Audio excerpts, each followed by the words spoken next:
কোটা বিরোধী আন্দোলন যে যুবক ছেলেগুলো করেছে ওরা মুজাহিদ, ওদের বিরোধিতা যারা করেছে ওরা সন্ত্রাস। নিরাপদ সড়ক চাই আন্দোলন যে ছেলেগুলো করেছে এক একটা মুজাহিদের বাচ্চা, ওদের বিরোধিতা যারা করেছে এক একটা কুখ্যাত সন্ত্রাস।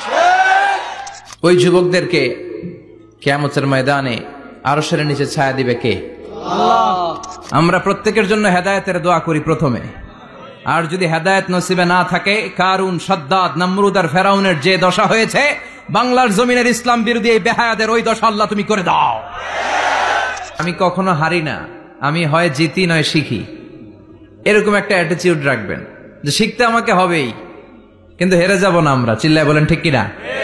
কষ্ট যখন পাবেন, অসুস্থ যখন হবেন, ওইখানেও আনন্দ করবেন, কারণ সামনে আরাম আসতেছে। সুবহানাল্লাহ পড়েন।